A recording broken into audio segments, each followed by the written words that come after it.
我原本很欣赏你，若江家肯听话，你或许已经是我的侧妃。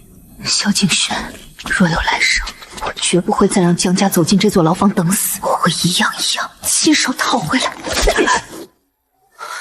小姐是不是又做噩梦了？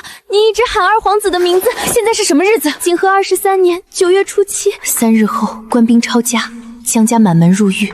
10日后，所有人死绝。我回来了，真的回来了。姐姐，你醒了吗？他还活着。姐姐，你怎么哭了？姐姐，你是不是又和二皇子吵架了？我替你去骂他。不许去，这辈子都不许靠近他。为什么？因为他是来杀我们的。去请周管家，告诉他封库清账。我的十里红妆田庄铺子首饰。小姐要清点嫁妆。不，小姐要3日之内全部卖掉，一个铜板都不要留下。小姐，这可是皇后娘娘亲赐的嫁衣，烧毁御赐之物，若传出去，不会传出去。奴婢绝不会说，我也不说。小姐，就算不说，你也不能把所有配装都卖了。这么大的事儿，至少要夫人点头。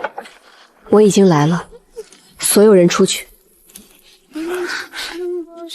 赵雪，你说自己以后要嫁一个不会纳妾、不会让你受委屈的人，如今不想嫁可以不嫁，为什么烧掉？因为它不是嫁衣，是什么？是悬在江家脖子上的刀。雪儿，是不是做噩梦了？娘，外祖父死前是不是给您留过一只紫檀木盒？你怎么知道？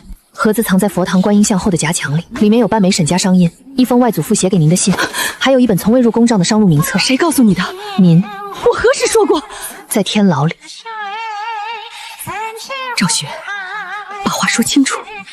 3天后，父亲会被指控私劫皇子，倒卖军粮，勾结西戎，我们全家都会被关进刑部天牢。弟弟会为了给您拿半块饼，被狱卒活活打死。他们送来一碗毒药，您怕他们灌给我，便自己喝了。父亲被裴文哲用刑致死，最后他们用白绫勒死了我。住口！娘，我也盼着这只是场梦，可我知道紫檀盒藏在哪里，也知道外祖父信里写了什么。你真的死过一次吗？娘，3日后不是普通抄家，二皇子从一开始就没想让我们活着出牢。疼吗？娘，我好怕，我看着雨安死，看着您死，看着父亲死，我一个人什么都做不了。这一次不是一个人。告诉娘，你准备怎么做？第一，3日内把能卖的全部卖掉，不能全换银子。一旦拆家，银票和金银最容易被搜走，所以换成粮药、棉布、铁器、种子和工匠，还有盐。盐不能少，但不能从官盐铺一次买太多，会被盯上。走沈家商路，分6处收。娘还能调动多少人？你外祖父留下的12条商路还有7条能用，掌柜、船主、驼队头领欠沈家人情的有26家。你既然要迈进10里红妆，便不会只为了在京城藏粮。你想离京，父亲不能走，他一走，二皇子便能坐实谋反，顺势夺走镇西军。那怎么办？流放，让朝廷亲自把我们送出去。对，可你刚才说我们前世死在天牢，根本没有等到流放，所以我要逼他们尽快下旨，让皇帝不敢把江家留在牢中，也不能直接杀掉父亲。靠什么逼？军粮案，二皇子想让江家背锅，我们便把一部分锅送回他手里。赵雪，你可以报仇，但不能让仇恨把你变成萧景玉那样的人。我们要活，也要让那些愿意跟江家活下去的人有路。女儿记住了。赵雪的意思就是我的意思。夫人也同意卖嫁妆？不止她的，我的陪嫁也一并变卖，田庄换粮，铺子换药，首饰换铁器，今日便着手去办。那这些东西总要有个去处才行啊。我要用10里红妆换这3座荒城。听说了吗？江家小姐把皇后赐的嫁衣都烧了。何止嫁衣，她连柳泉庄都要卖，那可是2000木匠上等水田。8成是和二皇子闹了脾气。这是前朝凤钗，光东珠便值1000两。如今满京城都知道江小姐急着卖，东西再好，急卖便要折价。800两可以，小姐，但我不要银子。那要什么？关外耐旱麦种500担，豆种200担，再加20车粗盐。江小姐，您这是要开粮铺？换还是不换？麦种不值这么多，剩下的算你的运费。成交。江小姐想惩领赤石望沙黑水3城，是。你拿2000亩良田换3座废城，简直是在把金子扔进沙里。我乐意。好一个我乐意！江小姐近日的动静，倒让京城很热闹。柳泉庄你也舍得？可以，只要裴大人答应我的条件。说说看。第一，新开当地15年内所得归承契人分配。第二，允许招募流民，赎买最急工匠。第三，按旧屯垦法设户口民团，人数不超过800。江小姐，这不是买荒地，你这是要在3城当土皇帝。城人归朝廷，官印司法盐铁都受朝廷管辖，我只要修城屯垦和用人的权利。可以，但工匠只能从户部最急名次里挑，最多120人。我全要。你不看看都是什么人？会砌墙、开渠、打铁、木工的便行，其中有犯官之后，也有不服管教的刺头。我要的是手艺。希望江小姐到了西境还能这么想。从今日起，你们归江小姐调遣，去了3城，若敢逃跑，罪加1等。从一个牢坑换到另一个牢坑罢了。你会什么？看水。小姐别听他吹牛，他父亲谢衡当年修渠溃坝，淹死了300多人。那条坝不是我父亲修他的，现在他们是我的，我不买你们的命。到了3城，每人做满1年，便能用工钱抵罪及赎身银。你真让我们走？我需要能干活的人，不是被锁链拴住的人。把3城玉图给我。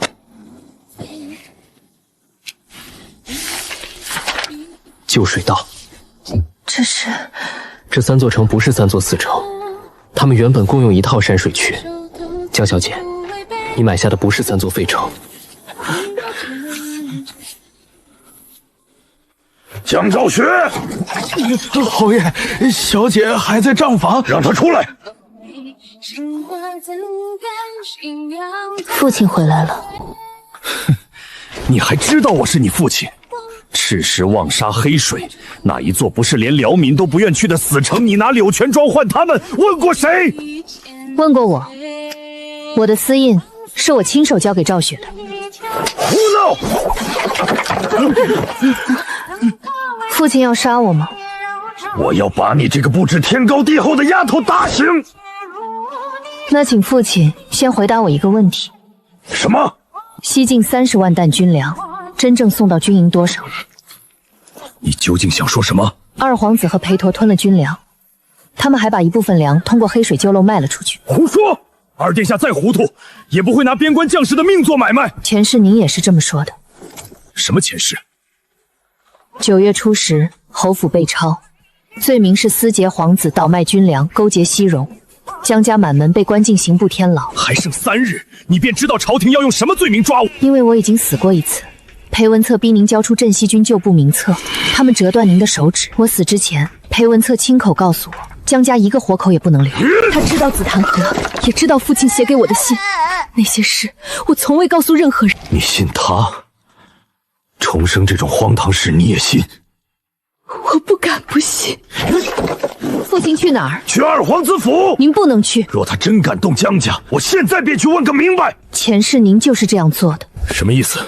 抄家前1日，您发现军粮数目不对，曾去二皇子府质问，他向您保证会在御前替江家作证，您信了。第2日，搜查侯府的人直接走进书房，打开东侧第3排书架后的暗格。你怎么知道暗格？里面放着3年前二皇子写给您的信。信中他说，只要江家在楚魏之争中保持中立，他便保江家世代镇守西京。搜出信的人是裴文策。那封信除了我和二皇子，没人知道。不够，真正的信要烧，但暗壳里还得留一封假的。我现在烧了它。二皇子要拿这封信杀江家，我们便让他不敢把他拿到皇帝面前。你想往信里写什么？黑水旧道、军粮交割，还有二皇子死事的暗记。你从哪里知道死事暗记？在天牢里，裴文策每次来审我，腰牌背面都有那4段暗符。就算你说的都是真的，为何要买3座荒城？您一旦私自离京，二皇子便能坐实谋反，夺走镇西军，所以要让朝廷亲自把我们送出京城。二皇子想让江家死在牢里，我便逼皇帝尽快判我们流放。你拿全家性命赌皇帝会把我们送去3城。若你算错了呢？那我就再想办法。再想？进了天牢，还有几日让你想？7日。所以我必须在那之前准备好粮、药、证据和退路。父亲，我不求您立刻相信重生，我只求您这3日不要去二皇子府，不要把军粮平分交给任何人，也不要让任何人知道我们在准备什么。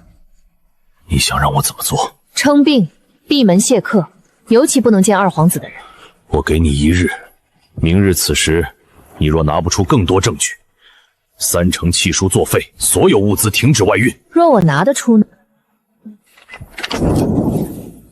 从那一刻起，江家不再把命交给萧景恒。皇后娘娘口谕，请江小姐立即入宫赏花。深夜赏什么花？娘娘说宫里的昙花今夜开，江小姐请吧。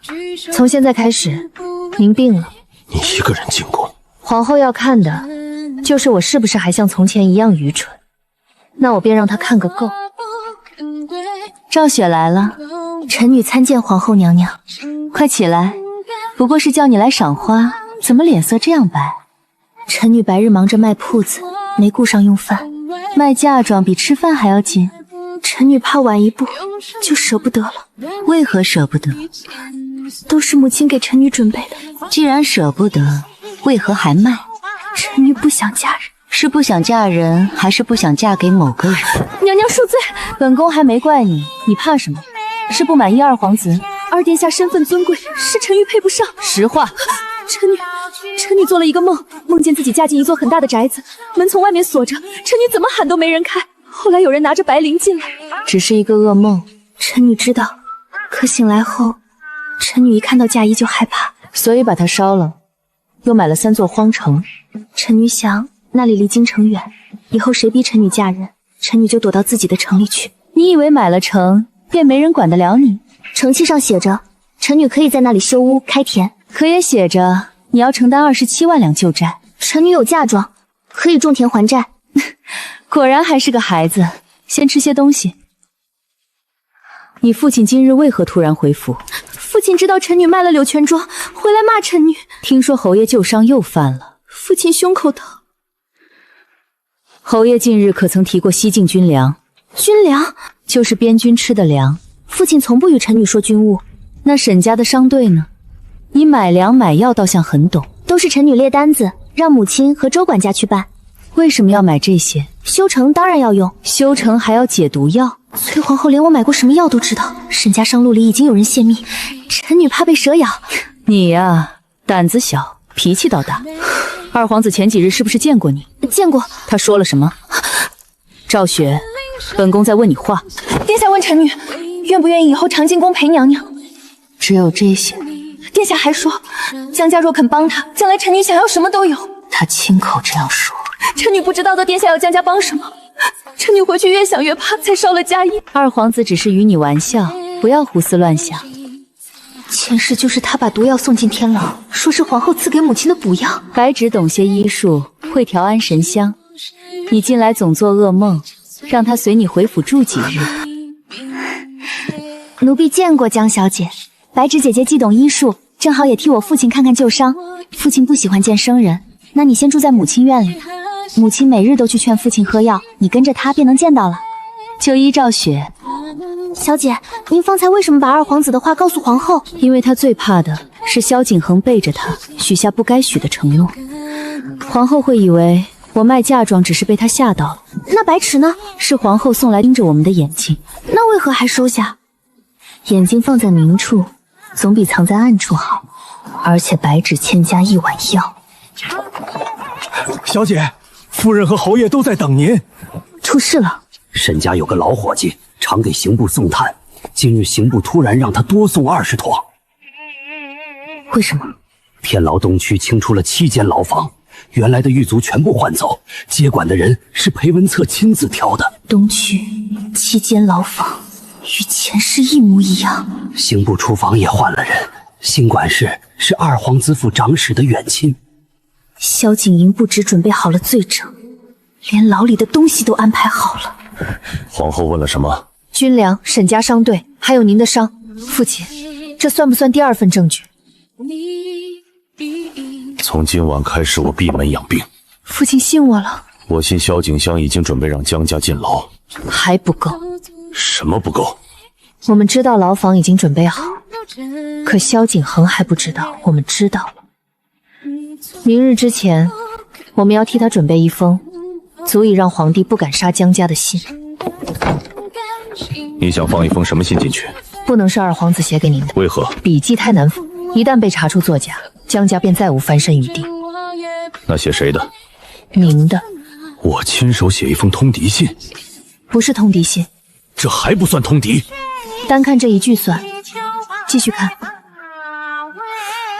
这封信能让江家和萧景寒都脱不了罪。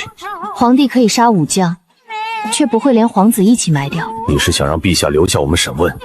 那拿什么证明和二皇子有关？这是二皇子死事的互认暗照，前世裴文泽每次进天牢，腰牌背面都有。我没见过。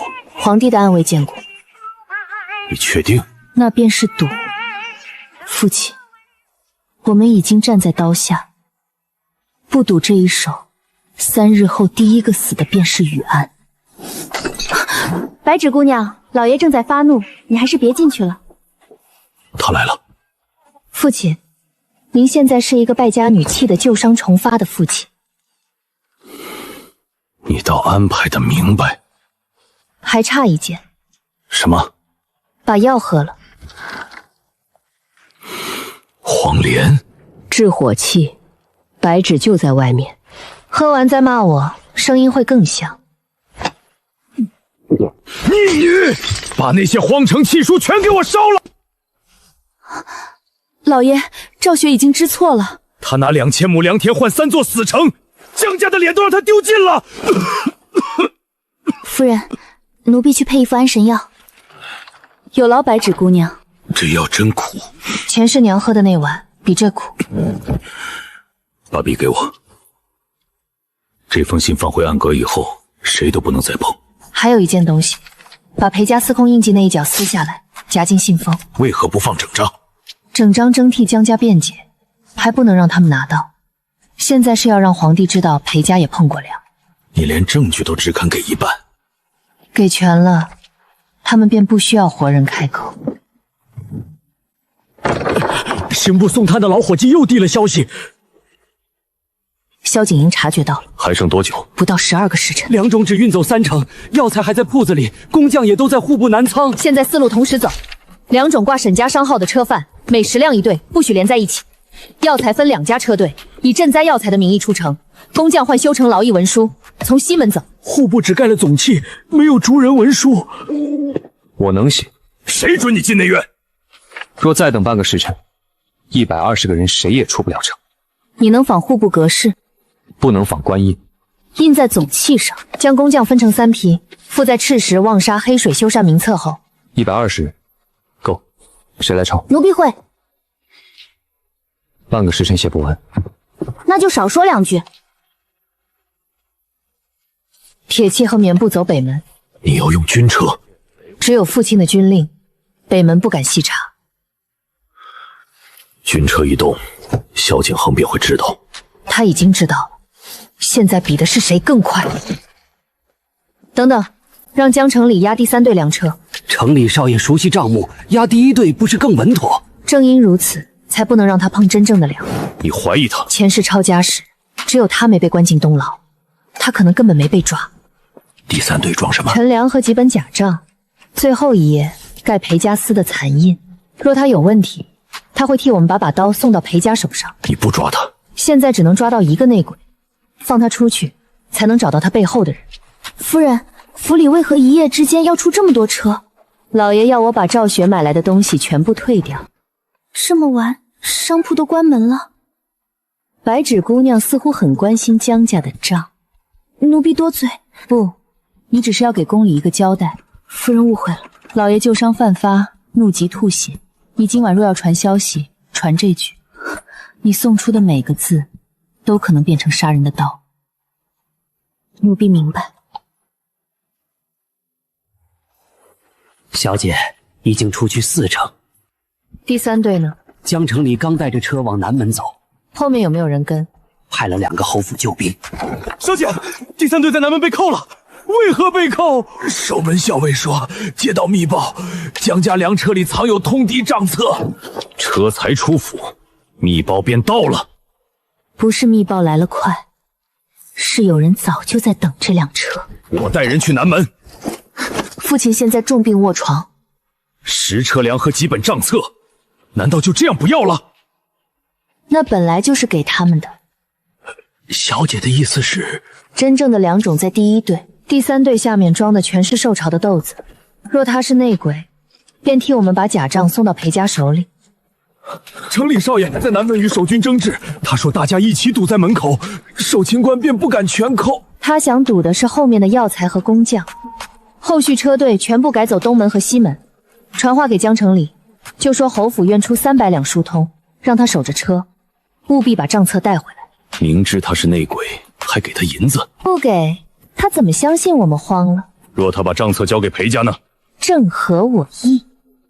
假账和假信单拿任何一份都足以定江家的罪，可2份放在一起，便会多出一个问题。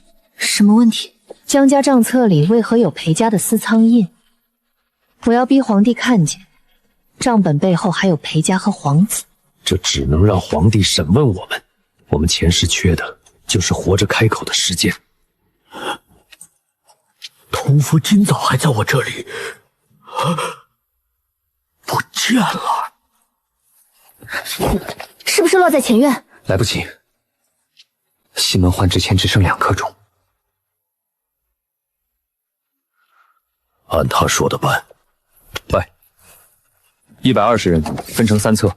户部格式哪有问题？缺一个押送交接同符。先用这个。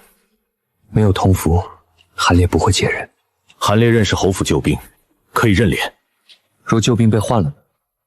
押送的人里只要有1个裴家的眼线，所有人就会被重新扣回罪籍。我不是在帮江家，你是在帮120个人活着离开。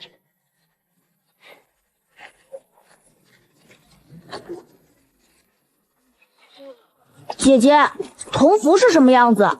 半个巴掌大，青铜铸的，上面刻着一个西字。是不是这个？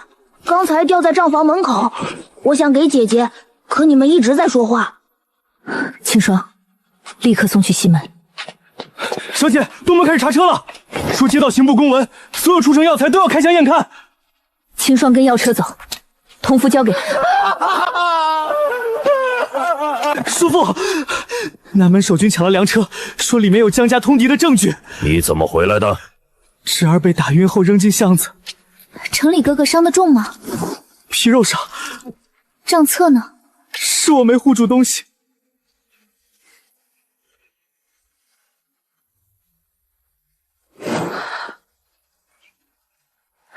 不是哥哥的错，他们有没有问别的？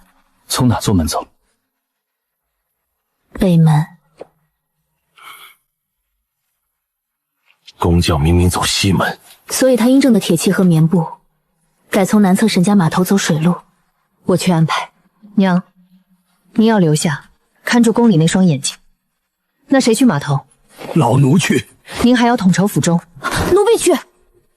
东门要车怎么办？兵马司封接了，所有人立刻回府。只是送到城外，交给韩统领，我就回来。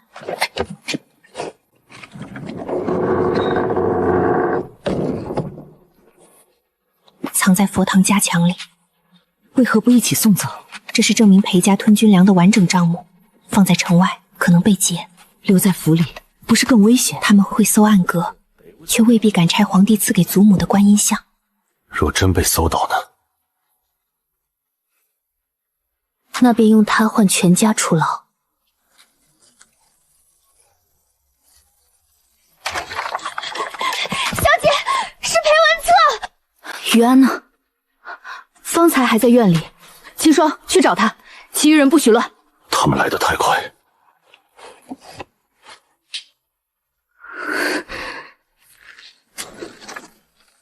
父亲回房，娘看住白纸。周管家，告诉所有人，不抵抗，不逃，让他们按照我们准备的路，一步一步走进来。江小姐，别来无恙。裴大人深夜带兵闯入侯府，也算无恙。奉陛下口谕，查镇西侯思杰皇子倒卖军粮暗通西戎一案。荒唐！侯爷守了20多年西境，怎么可能通敌？老爷旧伤复发，已经昏厥。那更该让太医看看。侯府已经请了大夫，民间大夫如何比得上宫中太医？裴大人，侯爷确实吐了血，脉象如何？气血逆行，旧伤复发，不宜受惊。既然不能受惊，那便不惊扰侯爷，先搜其他地方。都不要跑，站在我身后。夫人，我们会死吗？只要不反抗，就不会。裴大人，库房大半是空的。空的。现银不足4000两，首饰古玩不足10箱，粮仓里也只剩旧粮。堂堂镇西侯府，只有这点家产，都被我卖了，去换成3臭扇所需的粮、药和铁器。东西呢？已经送去西郊仓场。什么时候送的？今日。为何偏偏是今日？因为父亲知道我买了荒城，逼我把东西全部退掉。退东西要送出4座城门，铺子不同，仓堂自然不同。江小姐以为本官是来听你说这些孩子话的。裴大人若不信，可以去问皇后娘娘。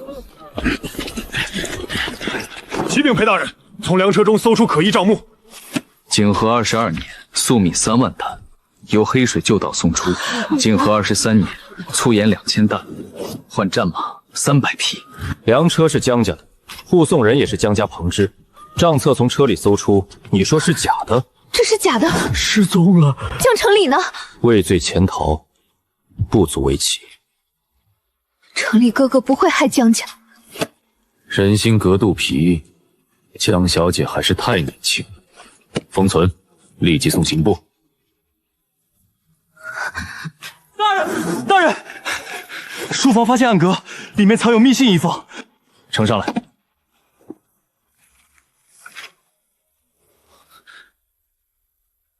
裴大人，信中写了什么？与你无关。本将奉卜郡口谕协同查案，都要列入清单。自然会列。那是谁的信？你不知道？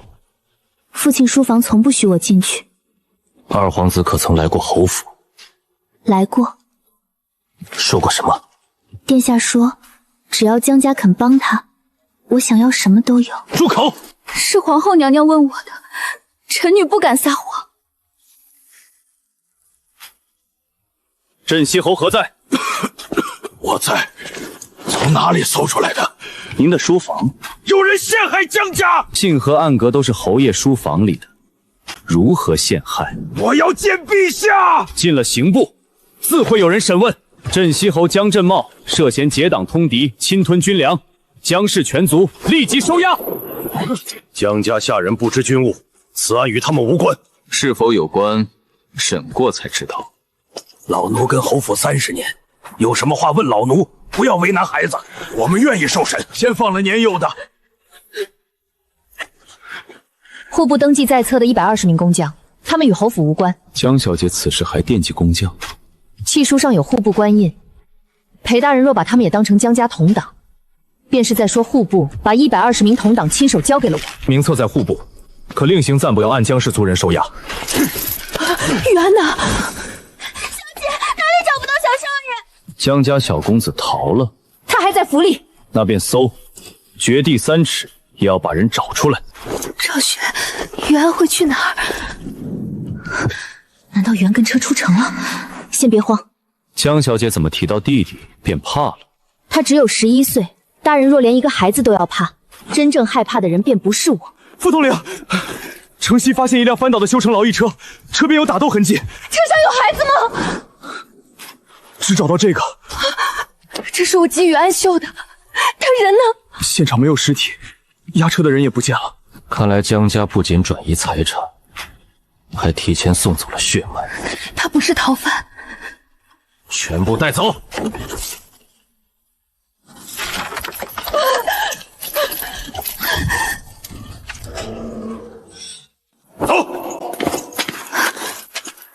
这里就是前世我们死的地方。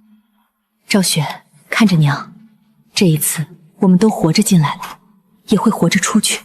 好。江振岳单独关押，沈氏江兆雪关第2监，其余家仆按男女分押。不能分开。进了天牢还由得你挑房？父亲旧伤复发，必须有人照看。死不了，带走。公夫统领，何事？陛下口谕是收押候诊，还是秘密处决？大胆，敢拿陛下压刑部？我不敢，只是家父今若死在东牢，明日便无人解释黑水旧道、裴人司空印和皇子暗记。侯爷只是分押，谁说要死？镇西侯案牵涉皇子与军粮，陛下未下审讯口谕前，任何人不得私提人犯，不得单独用刑，所有饮食药物必须记当留量。顾将军，这是刑部，政务由禁军共同封存，人若死了，你我都要进御前解释。那便将江氏一家关在第1监。怕了？怕，但怕也要记住，从现在入口的东西都不能直接吃。吃饭。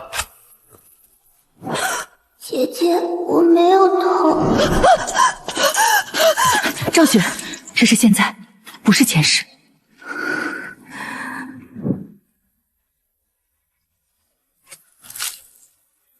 江小姐嫌牢饭难以下咽，这饼不能吃，里面有东西。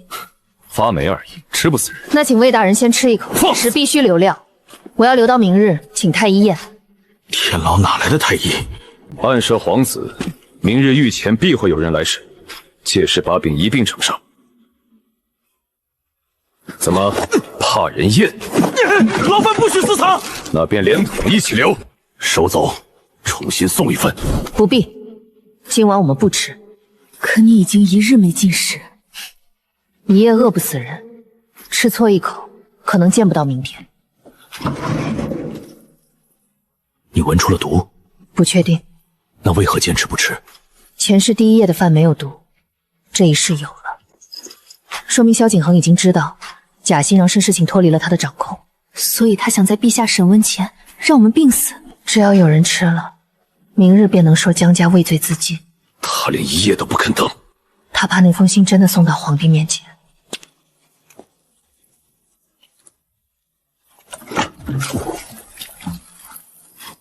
侯爷，还记得雁门关外的伙房吗？你是小的卢大海。18年前大雪封路，军中断粮，是侯爷开了自己的行粮，让我们一营人活下来。我不记得你。侯爷救的人多，不记得正常，可小的记得。这里面是干净的炊饼和水，放心吃。小姐谨慎是对的。二皇子府的人昨晚便来过，给魏成100两银子。让他做什么？3日之内让侯爷旧伤复发，4人之内让夫人病亡。还有我和元呢？没听见小公爷的名字。至于小姐，他们说留到最后。外面现在如何？裴文策带着密信进宫后一直没出来。半个时辰前，宫里又派人去了二皇子府，召萧景恒入宫，说是陛下急召。有人来了。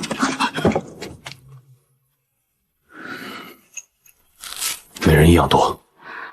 赵雪多吃些。不，从今天开始，谁都不能把口粮让给别人。这一世，我们每个人都要吃下自己的一份。好。裴大人，这么快又见面了？那封信是你准备的？什么信？走，陛下有旨，裴文策涉嫌隐瞒案证物，暂押东牢候审。裴大人，东牢的饭不好吃吧？却江小姐这是也和裴家上宴。我听不懂。你以为把水搅浑，江家就能活？殿下救你了吗？不过过一夜。裴大人昨日还是奉旨抄家的钦差，今日却与我们隔着一条走廊坐牢。若真想救你，昨夜就该来。住口！殿下只是在御前受阻，等他出来先杀你。死人不会嫌你。裴大人，二殿下有话。殿下怎么说？军粮账册是您伪造的，镇西侯书房里的信也是您擅自替换。胡说！瓶里的东西不会让您受苦，殿下说这是裴大人最后一次尽忠。安静！现在还觉得他会救你？是你害我！是你替他杀人太久，忘了刀钝了也会被扔掉。是毒！你到底想做什么？让该认罪的人认罪。你还想等朝廷还江家清白？我现在要的是命。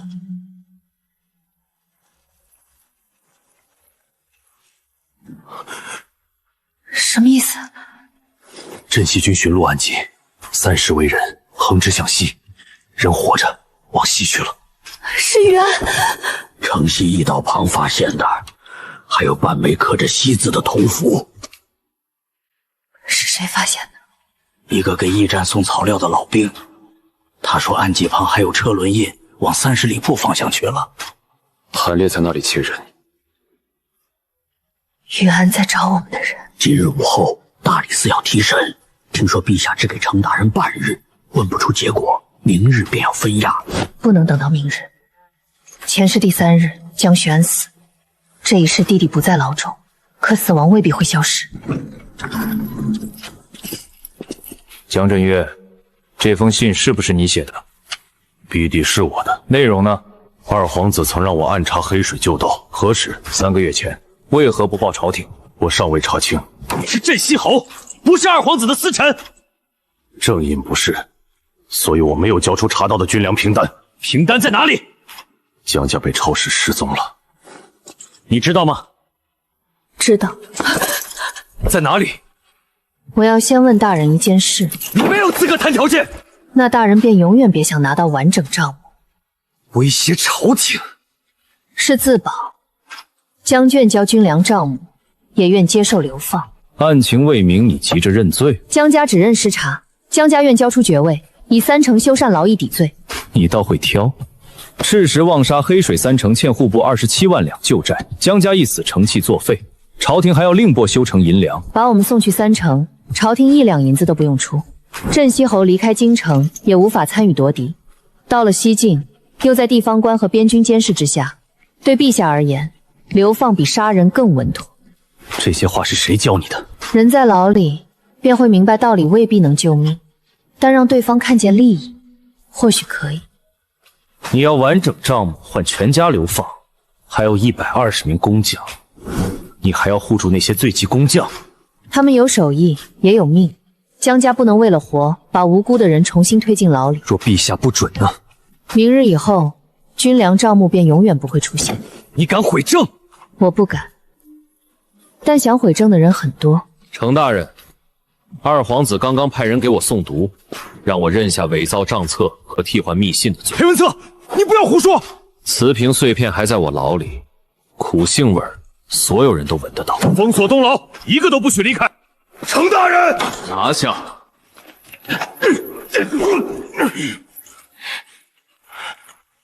你赢了半个。只是暂时没死。你要用账目换流放，为何不先与我商议？时间不够。那清白呢？以后再讨。父亲，前世我们就是太相信清者自清，只有活着，才有资格谈清白。陛下口谕：镇西侯江振岳革除爵位，江氏家产充公，因军粮案尚有疑点，暂免死罪。江氏全族并所属修成罪押，于3日后押赴赤石城，以修成屯营抵偿3成旧债。终于不用死在这座牢里了。完整账目呢？出京之日，我会告诉大人第一处藏刺地点。你还留了一手？是很多手，因为我要对付的不是一个会讲规矩的人。赵雪，你多吃一些。谁在推让，便都别吃。侯爷入了天牢，脾气倒更大了。我若脾气不大，你们母女能把自己的口粮全塞给别人？江小姐，陛下要的第一处账目在哪里？先给我看押送文书。你还怕本官骗你？我怕的不是程大人，是文书离开大人手里以后，会不会换一个字？押送官是谁？兵马司校尉冯奎。刑部罪犯为何由兵马司押送？刑部人手不足。这是二皇子的人。没有证据，不要妄言。他腰间是不是挂虎头牌？你怎么知道？能否换人？文书已经盖印。那请程大人在押送名册末尾再加一条。什么？将士全族抵达赤石城前，每经过一处驿站，由驿城清点人数记录伤病。流放犯没有这种规矩。军粮账目也没有落到大理寺手中的规矩。若我们途中全死了，完整账目永远不会出现。你是在威胁本官？萧景恒敢在东牢给裴文策诵读，也敢在路上制造山匪。每站清点，驿城签押。名册一式3份，1份刑部，1份大理寺，1份交禁军顾副统领。江昭雪，你到底还有多少后手？够我们活到赤石城。镇西侯府佛堂御赐观音像后的夹墙，完整账目在那里。第一册。剩下的呢？等我们平安走过第一座驿站，本官会派人取账。若里面没有东西，我任大人处置。你以为留下几本账就能扳倒殿下？不能。那你费这些力气做什么？先让他不能随意杀人，让他每天都害怕下一本账会落到谁手里。殿下不会吧？昨夜的毒是谁送给你的？会杀自己人的主子，最先失去的从来不是权势，是没人再敢替他卖命。老奴随江家去赤石城。奴婢也去。去了皇城会有饭吃吗？我不能保证顿顿有肉，但只要还有1粒粮，就会按劳分，不会因为谁是主子谁是下人，便让一个吃饱，另一个饿死。若根本种不出粮呢？那就修水渠，开荒地。还种不出呢？办法总比饿死多。跟江家多年，今日想走，领10两盘花。侯府现在哪里还有银子？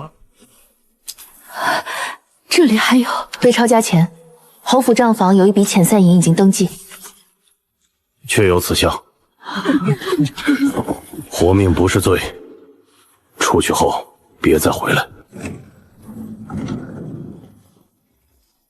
江昭雪，裴大人还有话。殿下不会让你到赤石城。我知道，他若不动手，我便找不到活久一点。等下次想杀你时，你会愿意告诉我更多。赵雪，我们出来了。只是出来了，还没有活下来。江小姐，听说你为了让我们同行，又拿账目威胁了一次朝廷。不是为了你们，是为了3座城。最好如此，人情太重，我还不起。到了赤石城，用水渠还。时辰到了，所有人上路。就是这个。对，前世进牢的死士也有同样的牌子。看来萧景轩连换一批狗都嫌麻烦。江昭，改道，西翼官道在左，前方桥塌，走鹰蛇岭。林窄林密，两侧都是陡坡，适合埋伏，适合埋尸。罪犯不得交头接耳。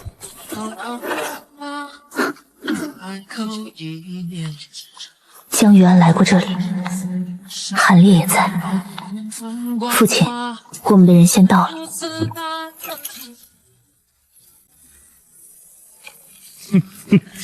山匪袭击，保护囚车！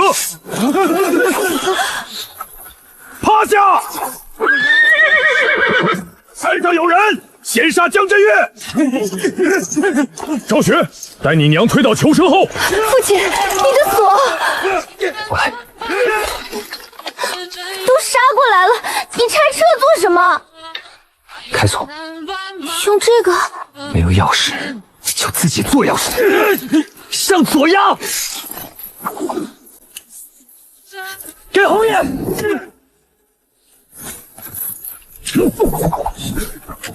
江家旧部，随我下山！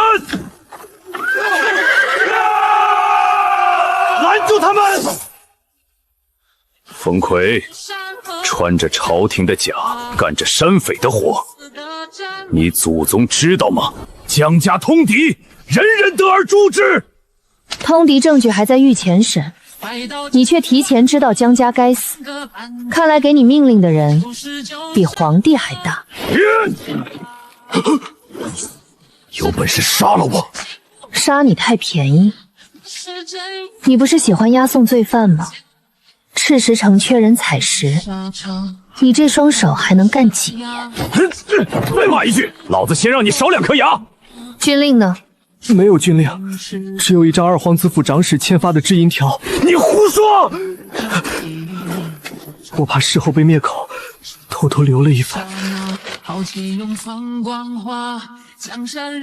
这不是定罪证据，还不够。他可以说是正常缴费，但若再加上这个，就够皇帝问一句了。这能证明冯坤是二皇子的人，也能证明伏击不是山匪所为。下一处驿站交给义慈燕峰，再抄2份，送大理寺和禁军顾府军里。你以为走得出鹰蛇岭？至少还有30人，我们有多少能战？救兵24，投降官兵17，工匠里有力气的40余人，但没兵器。有兵器在哪儿？头顶。这里以前修过拦水坝，抽掉最下面2根木头，石头会往山道中间淌。能隔开骑兵？能慢一半半。不杀到没有退路，只封路。那便只抽左边1根。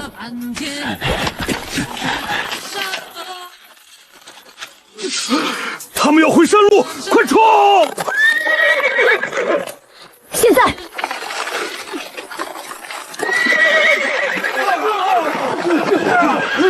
他们一时过不来。愿意随队去赤石城的，站到左边；回京自首的，站右边。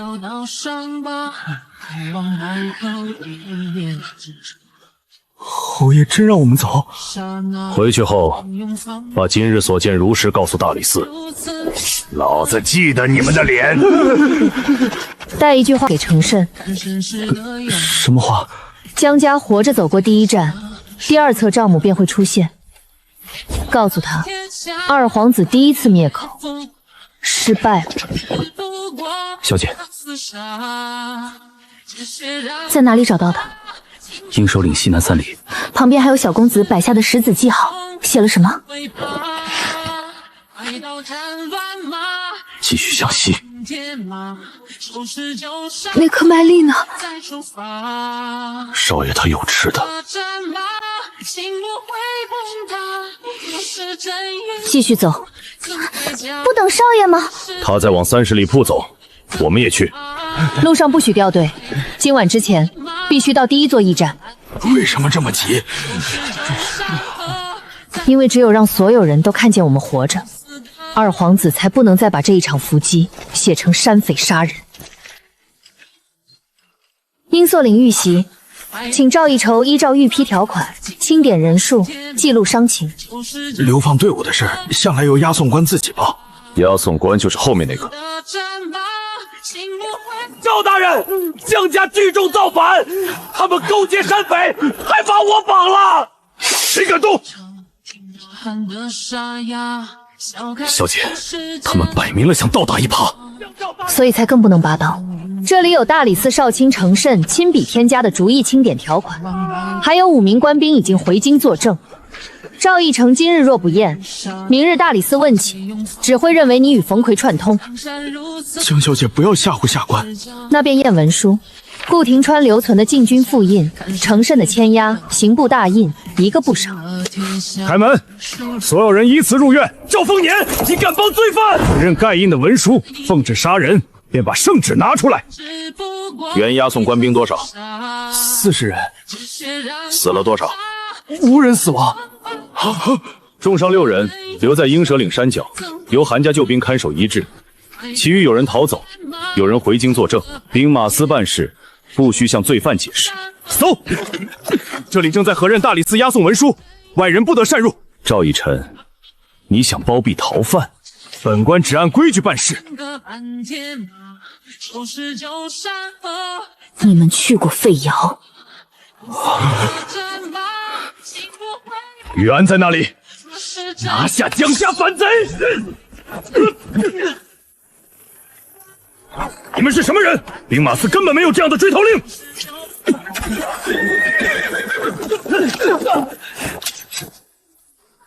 不是来抓逃犯，是来灭口。孩子在哪儿？我不知道。再说一次。